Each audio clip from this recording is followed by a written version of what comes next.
के करा के केहू माना करे वाला नहीं खे कि काहे ऐसे तुम गा रहे हो, काहे ऐसे तुम कर रहे हो, श्राद्ध में आए हो काहे ऐसे तुम कर रहे हो, कोई इसको माना करने वाला नहीं है। नहीं कोई।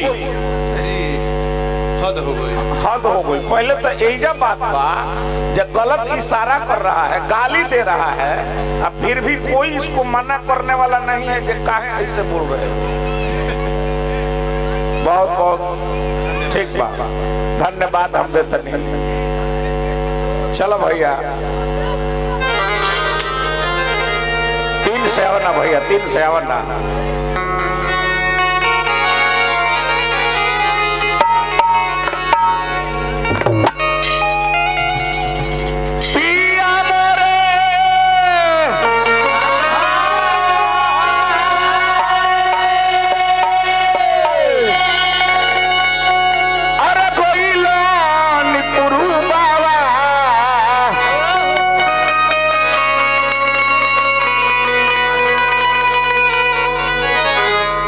अरे हमारा क्या है सर, हम तो रात भर गाएंगे, बिहने हम अपने घर जाएंगे, लेकिन कोई पूछेगा कि निर्मली चक पर गए थे तो कैसा स्वागत होगा, तो अब हमारा दिल ही जानता है इसका व्यवहार देख के। सब लोग ठीक है, एक मच्छर साला पूरे आदमी को हिजड़ा बना दिया, एक मच्छर। इंजीनियर साहब नीतीश बाबू ऐसा कचड़ा ब्यास, इसको शर्म नहीं है, लाज नहीं है, जो अपने बाप को नहीं हुआ अंग्रेजी बोलता, अंग्रेजी कहता प्रिवेंशन इज बेटर देन, अरे चुतिया अंग्रेज के औलाद आ रहे। भोजपुरी में बोलो ना, मगही में बोलो ना, हिंदी बोलो ना, अंग्रेजी बोलता। कौन लाइन अंग्रेजी तुम जानते हो? कितना लाइन जानते हो अंग्रेजी? जहाँ इंजीनियर साहब बैठे हो वहां पर अंग्रेजी बोल रहा है। वाह, लाज बैकरा कौनो बतरी निर्गुण सुनी हमरा से, ओकरा जौन मन करे तौन गाई, ओसे हमरा लेना देना नहीं है। ई छछड़ाई सारे का सार है, ओसे का हमरा लेना देना बा। पिया मोरे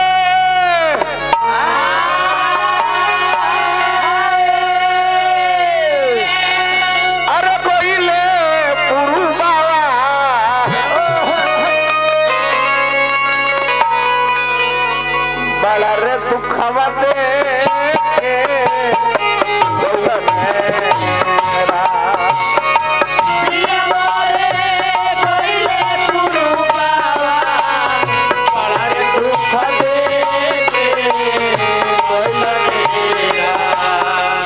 बहुत रुपये भैया की तरफ से पुरस्कार विमलेश कुमार जी मुर्दिलपुर के माध्यम से हमारा दल बने पुरस्कार हार्दिक हार्दिक। हेजा चल के नाटक बा, हेजा चल के नाटक बा, बहरी बहरी बहरी बहरी बहरी पिया मोरे गोइलपुर बाबा बड़ा रे दुखवा दे के गइल मेरा।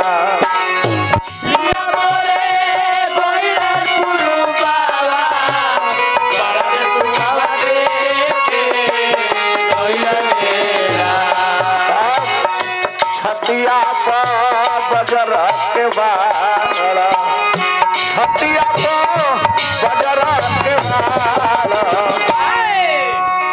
नाचा भैया जब हमारे देहिया पर कूदबो बाबू के हटा दीजा छपे छतिया बजर के बाला तल कुंज ले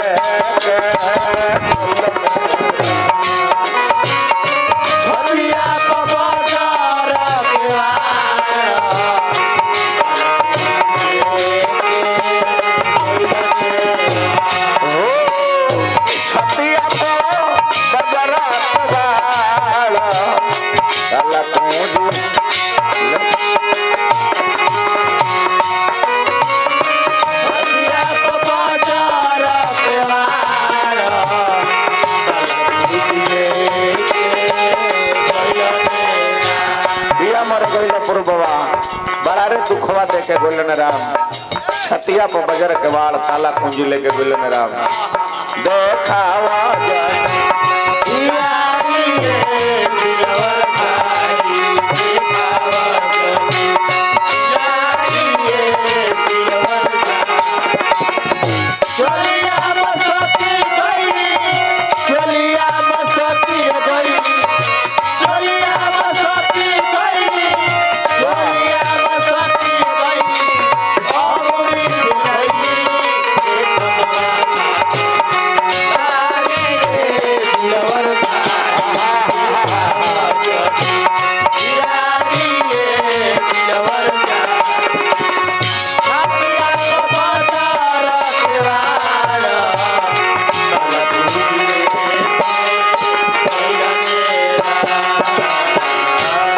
व्यास किसे कहते हैं? व्यास एक समाज का आईना होता है, व्यास समाज का दर्पण होता है। हम लोग यहाँ गीत संगीत गाने के लिए आए हैं। माइक पर बोल रहा है, क्या बोल रहा है? क्या? इतना गंदा गंदा शब्द कर रहा है। क्या बोल रहा है? बोल रहा है कि हम जो मार के फेंके हैं उसी से सब लोग पैदा हुआ है। क्या कहता सर भाई? इसको शर्म है थोड़ा सा, इसको लाज है कहाँ भाई? फिर कोई इससे गाने के लिए वैसा हमको बनना पड़ेगा, लेकिन हम नहीं बनेंगे। वो तो गया अदुपक मार के आएगा तो फिर गाली देगा हमको, उससे हमको लेना देना नहीं है।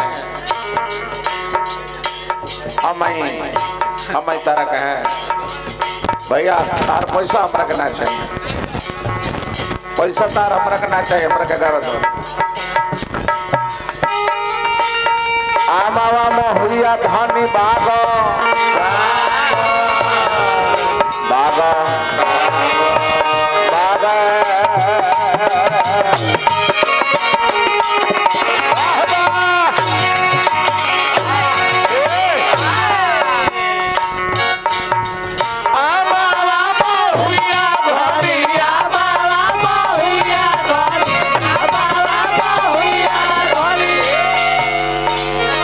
पैसा के लिए परिश्रम किया जाता है, लेकिन यह व्यास के देखने जब पैसा खाती पानी में मरवा दो। पैसा के लिए परिश्रम किया जाता है। पैसा बहुत कुछ है, पैसा सब कुछ नहीं है। पैसा से पुस्तक खरीदा जा सकता है, पैसा से विद्या नहीं ग्रहण कर सकते हैं। पैसा से गहना मिलता है, पैसा से रूप नहीं खरीद सकते। पैसा से भोजन मिलता है, पैसा से भूख नहीं मिटती। पैसा बहुत कुछ है, लेकिन पैसा ही सब कुछ नहीं है। फायदा खाती कायदा ना बिगाड़ जाला, पैसा खाती परिश्रम कोई जाला, और पैसा खाती यही व्यास के देखने जे गाड़ियों मरवा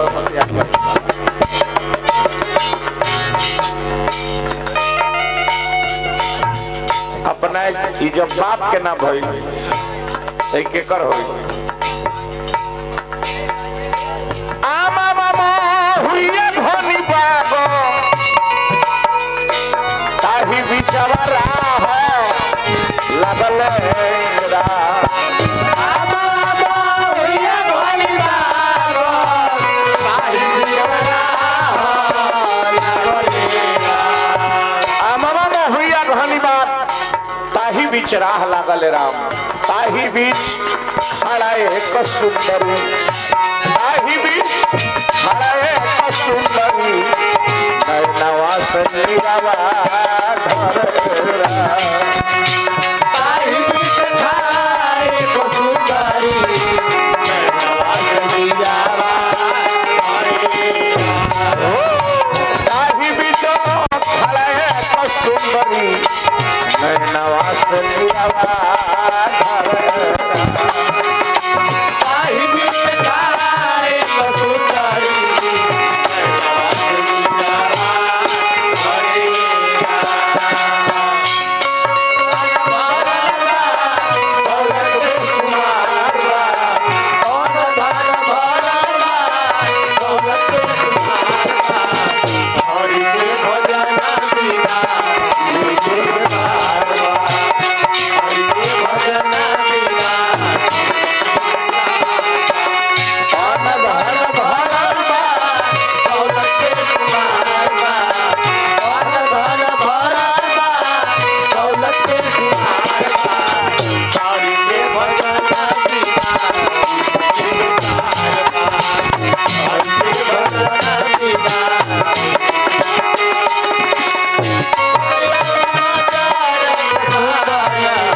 मनुष्य अपने कर्मों का फल पाता है। जैसे हम कर्म कैले रह वैसे हमरा का फल मिली, जैसे हम कर्म करब वैसे हमरा का फल मिली। माता सेवरी के प्रसंग हम गा के छोड़ रहे हैं, यदि व्यास होता तो प्रसंग को आगे बढ़ाता। आई माता सेवरी के और मतंग ऋषि के कथा के मुंह काट गला सही। तुमको थोड़ा सा भी शर्म नहीं है भैया? हाँ भैया, अमवा महुआ घनी बात ताही बीच राह लागल राम, ताही बीच खड़ा एक सुंदरी नैनमा से निर्धरे राम। घोड़ावा चढ़ल एगो राजा अइले अइले अइले अइले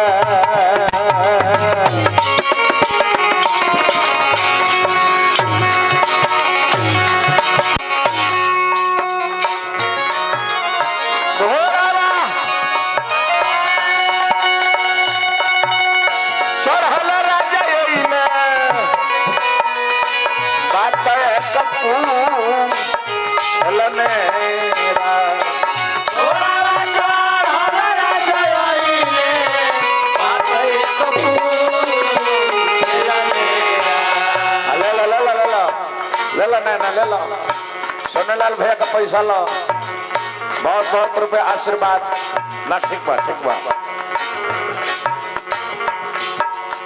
घोड़ावा चोर हल राजा अइले, बात एक छलनेरा। घोड़ावा चोर हल राजा अइले, बात एक छलनेरा। आपके नौकरी में प्रमोशन हो जाए, आपके पद में प्रमोशन हो जाए, और जब पद में प्रमोशन होगा हम यह कहेंगे हे भगवती माँ, हमारे सोनेलाल जी के बेटा को कलेक्टर बनाना। जी जी, कौन बेटा है? आयुष बाबू, और यही है ना आयुष बाबू, आयुष कुमार। पढ़ना लिखना, पढ़ाना लिखाना, भले कम बच्चे पैसा, भले जगह जमीन 2-4 बीघा कम लिया है, लेकिन बेटा को पढ़ाना, शिक्षा जरूरी है, शिक्षा जरूरी है।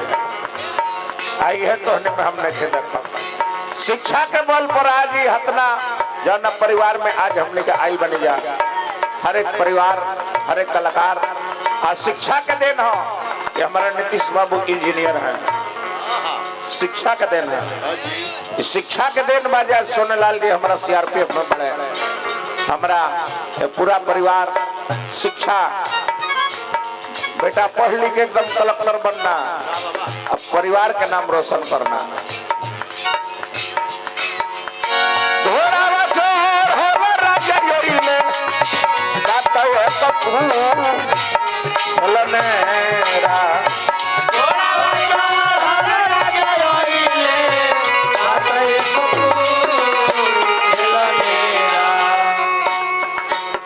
आर्मी मैन हमारा सोनेलाल भैया के बड़े भाई सूरजदेव सिंह जी, हार्दिक हार्दिक स्वागत बा, अभिनंदन बा, वंदन बा।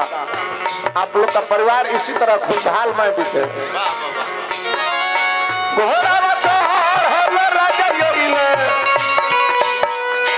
बात एक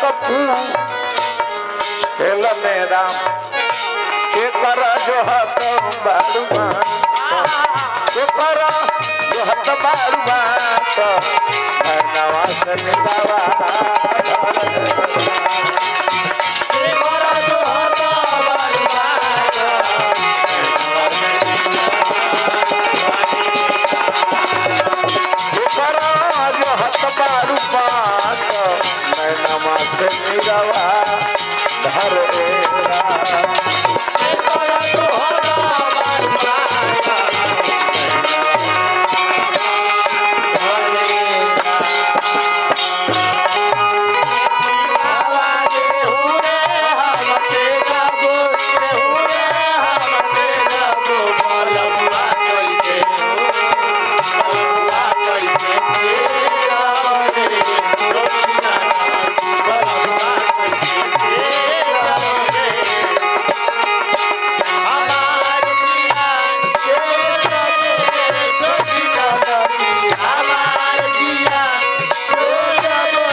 हवा चढ़ल एक राजा ले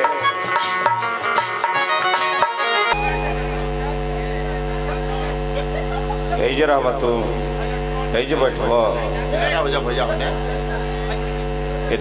साइड में बैठो।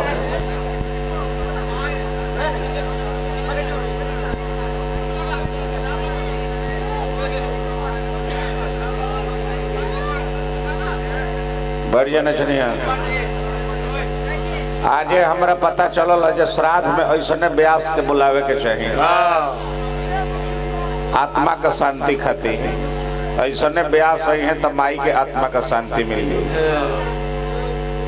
वो ठीक बड़े उनका में गलती नहीं थी। ऐसने श्राद्ध में ऐसने व्यास के बुलावे के चाहिए कि आत्मा का शांति मिल जाए। ठीक बा ऐसने बुलावे के चाहिए। बढ़िया बा ठीक बोले। ऐसा सभे लोग बैठल बा केहू के नहीं बुझा श्राद्ध में आइल बा अब बैठल बा एतरी करता बताए यह श्राद्ध है। इसी के लिए आप बुलाए हैं ना। हम 200 किलोमीटर से आए हैं। सोनेलाल बाबू बहुत आप हमारे फैन हैं। हम कुछ सोच समझ कर आए थे। ऐसी कोई बात नहीं है। लेकिन ऐसे व्यास को श्राद्ध में बुलाना चाहिए कि जहाँ पूरा समाज हो व्यास बैठ के ऐसे कर रहा है। अश्लील प्रयोग ऐसे कर रहा है। यही श्राद्ध में होना चाहिए। ना ना ना ना वो सही है हम ही गलत हैं। क्षमा कर दीजिएगा। अब हम निर्गुण गा रहे हैं फालतू नहीं बोलेंगे।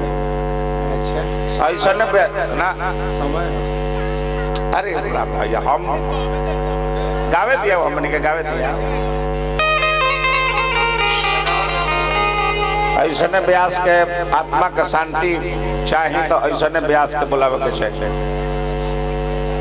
वो अब होश में नहीं थे जो ना कहे का तो हमरा का बात हमरा का बोलता थोड़ा सा शर्म नहीं व्यवहार नहीं। जिनका बदला विचार बदल के क्या होगा। जिस नाव का नाविक पागल है तो पतवार बदल के क्या होगा। तलवार के लोहा कच्चा है तो धार बदल के क्या होगा। जिस देश की भूमि बंजर है तो फार बदल के क्या होगा। आज सरे पगली हसन जब नचनिया का बचदानिया फेल है तो भतार बदल के क्या होगा। जौना ब्यास जौना देश के रजे खत्म बा जौना परिवार के मलिकारे खत्म बा ओकर बाकी सदस्य कैसे नहीं है। निर्गुण सुने हमारा से निर्गुण गाई बाओ बाद एगो गम के गीत गाई। पहले एगो निर्गुण और बाद एगो गम के गीत। रुको ये बात को हम हैरान बने।